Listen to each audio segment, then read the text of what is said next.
Alright, I am here at Applied Technology Shop. Tyler let me come over because he's got engine case splitter. I didn't have a splitter. And he's also got this nice engine stand. So here's what's going on today. We split the cases on this engine. Obviously got to take the cylinder off, everything.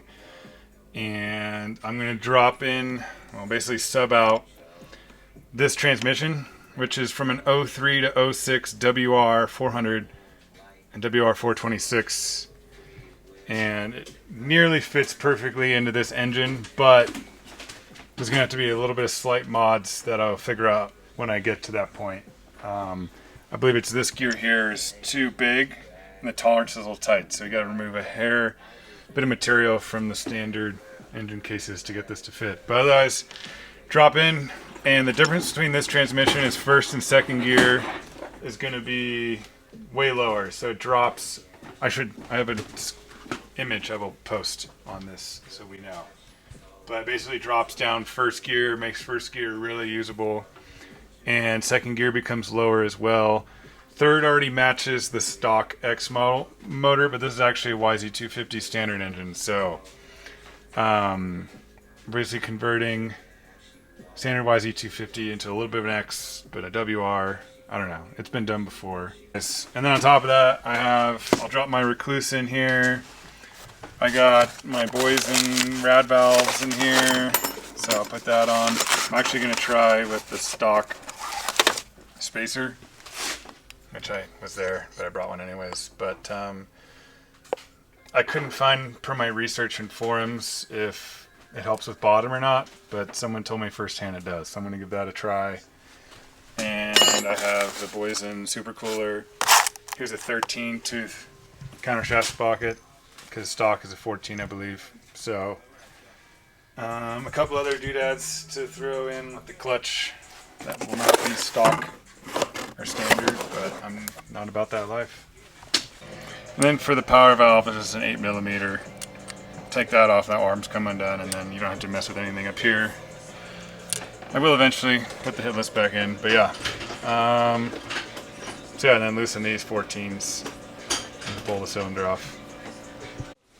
I know most everyone's done this before, but make sure you take out the piston, so you know the clip in there on the other side. Pop the clip out, push the pin out. I don't even know why I'm talking about it, but yeah. I'm going to use this piston, so I don't want to damage it, so it's coming out. Then I got the Tusk flywheel puller here to pull off the flywheel, so obviously it's reverse thread. This is the motocross one, so look at that little baby cute flywheel. That's the cutest thing I've ever seen. So yeah, reverse thread. Hold that, tighten that one in, pulls right off. Yeah, so clutch comes out. Ooh, look at that. Ryobi power, baby. Same factory as Milwaukee, just different engineering tolerances. One of the few things I question Yamaha on is the fact that that is a 29mm. So I had to buy one of those. Don't judge, it's a Milwaukee, I know. Hopefully that came off. I gotta put the camera down. Let's see if the Milwaukee can do it. There it is. Stock clutch is not going back in the bike. I got the new Recluse down there, so pack it away nicely, folks, or you're gonna lose pieces. Alright, I don't exactly fully know what I'm doing, which is really comforting for you guys, but I took off this guy, whatever that is, a couple pieces there. It seemed like it had to go to make space for all this, so it came out. Two 10mm. There's also a retainer kind of helping hold the O-ring on and keep that spring in place. So we're just taking things apart over here. Hope you remember how it goes back together. So yeah, take off this gear here. Don't lose the washer. There's a clip holding it in place. And then I just use a deep 12mm to get this guy off with the Ugga Dugga Milwaukee. So. Is there any sort of alignment issue with this later on? Well, yeah, you'll see when you pull it out. Yeah. So like if you kind of got to wiggle on it, it'll come off. So see that pin? Oh, yeah. And then there's a home for it on the back side of that. Gotcha. So you got to make sure that those two are lined up. Yep. It's weird they have an indent there and then the pin on the bottom. The indents for, but it's really hard to line that pin up sometimes. It'll feel like it's in there and it's not. It's off by a little bit. And then you got to do it and it just screws everything Yeah, else you get up. a bike that doesn't shift right and you got to pull it all back apart. Alright, so pull all the 5mm Allens out. Stator plate as well. And then you're pretty much ready to use the case splitter. Pull it apart. Alright, we got the case splitter on. Tusk, of course. And make sure you undo that, otherwise you're going to fight it. This is holding the engine in place. So I can't do it, but it's all on there. And I can't film it, so let's break this thing apart now. We fought it a little bit. It was pulled off more, so we just kind of had to recenter it. But cases are split. And now we'll swap these out. Bye-bye YZ250 transmission. Just a good old tranny swap. So here's first gear, yeah? Gotta be the first gear. Yeah, that's first gear, yeah. Yeah, so here's first gear, and the tolerance is just barely doesn't quite fit. So you need to remove a little bit there on that outer edge. Gosh, damn, that's a tight fit. Alright, so there's the hair, a little bit of material that needs to get removed for first gear. Obviously we don't want to get anything in the bearings. We remove a little bit, so here's this sweet setup I got where I put the inner clutch hub mounted to that splines on the shaft to get some leverage. I'm basically going to put it back on and use the gear itself to kind of chip away. I got all this info from the South Africans, Zach Butler. It's not Applied Technology certified. Yeah, this is not, normally I wouldn't recommend someone to do this, but this is what we're going to do. So we're going to clean it off to get masking tape on there to keep it out of the bearings. And then, yeah, real professional. Get a little redneck engineering going. Nothing wrong with that. Okay, YouTube experts, do your best. Every machinist on there, please bash me. I'm ready for it in the comments. Suck it. Welcome here now to Cody Webb's manual lathe services. Put the nut on there. Just kind of machine off some edges there. Here. I need to push into it more, yeah. Can't do this while filming, guys, but you get the idea. Not super proud of how we made this work, but it's pretty good now. If I zoom in, you can see where it was rubbing. After much debate, really not that much debate, but we're just going to put it and do a porting. Well, we decided this was probably our actual best option. Thankfully, Tyler at Applied Technology has all the tools for the job. So you just need one of these cool tools. Yeah. And you can do the same thing with your Yamaha like my dumbass is doing over here right now. Okay. Oh, it's beautiful. Look at that. Perfect tolerances. Okay, we couldn't film this at all. Highly recommend the $29.95 jig someone made 3D printed, because yeah, that took a bit. Or you need to have a friend and four hands. Phone a friend, yeah. That one has its back slot there. This side has that middle slot. This one has the furthest most in slot. And then all those pins, 3 pins, all need to get aligned. So we're good now. But yeah, buy the jig. Yeah. Okay, transmission in. Wrong shaft. Now have a WR. 5-speed WR. 5-speed WR. But better than being 1250 across the desert going 48 miles an hour top speed. everything's back together. I was surprised. The countershaft sprocket I brought was the 4-stroke one. You would have thought Yamaha had everything the same because this is an old 400 426 transmission, but you know. Right here with the reed block, I put the stock spacer back in. I couldn't find anything online whether that helped with bottom or not, but someone was convinced it would. So stock spacers in, and this I rerouted this vent line for the transmission oil. I was having some issues in Hawaii. I think I was boiling my oil, but the water's so deep there, I think the water was maybe getting pulled into the engine and changing the oil viscosity. So I rerouted that nipple, and I'll probably connect it to a hose or something so it's not going to get in the water as easily. Yeah, that's it for now until it goes into the bike. Tyler, you have too many influencers on your gear. You need to back it down. You're going to have too much business with all these guys over here. Technology, the brand of YouTube. A little bit faster than me. I go fast in slow scenarios. Alright, we're out of here. Tyler hooked me up with an old engine stand, so I'm pretty stoked. Just upgrading in the world here. Oh, hit my head. Got my suspension up there on the bed safely. Alright, it's super windy out here, so hopefully the sound's okay, but I'm about to try out the older WR transmission. So first gear, crazy low. Second gear gets lower.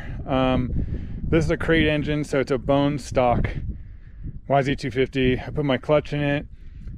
I put the Valentini clutch in it. I got the Boysen rad valves, Boysen supercooler. Everything else is still stock. It's got a stock motocross head on the bike. And yeah, I tested around in the driveway. First gear was definitely significantly lower than before. And I went back to 1350 gearing just to try it. So we're gonna go out and ride right now, 1350. I was on 1250, and I think I might even still go to maybe like a 1351 to make second gear a little bit better. But yeah, we're gonna give this a go. This is my quick intro to riding the bike. Oh, also, I got the Luxon clamps. These are 23 millimeter offset. They had a nice little factory edition for me there. Didn't even know that till I put these on. So that was cool, those guys. I tested another set with a 23 millimeter offset, but they didn't work with my tank, and they were hitting. So that's when my tank's all screwed up. So these fit perfect. They look awesome. Thanks, guys.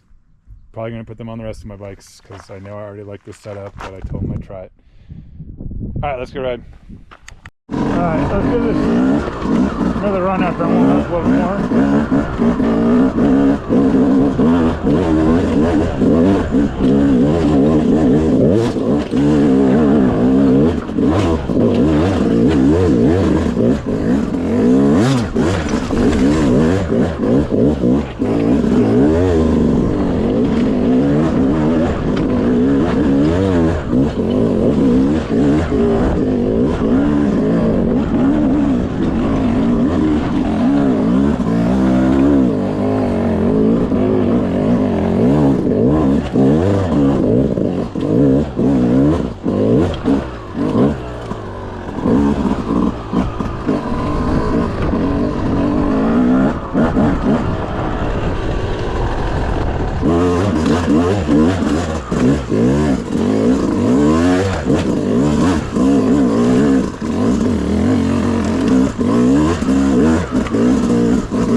So I got a pretty good feel last time, 1350. So I'm going to try it one more time here. Then we're going to go up two from the rear.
just another day in the life here. Changing my sprockets. So it was a 50. I was going to go up one to a 51. Try that. See if that makes life just a hair easier for me. Here it is. Starting to tell a little bit sooner. A little bit more on the bottom now.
think it's the exit, yeah.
Can't make it from here. Well, all in all, successful first test with the WR transmission. First gear is almost too low, but then I need second gear to be better, so I think ultimately 1351 is where I'll end up at with gearing, and obviously the motor's still bone stock, so I'm going to do some tricks and stuff to get the more bottom end out of it, add compression, a couple other things. Don't have the hitless stuff in there either, so that'll help. And yeah, pretty stoked. I think it just makes it better all around. So we got a WR400 250X right in front of you, ladies and gentlemen. We're out.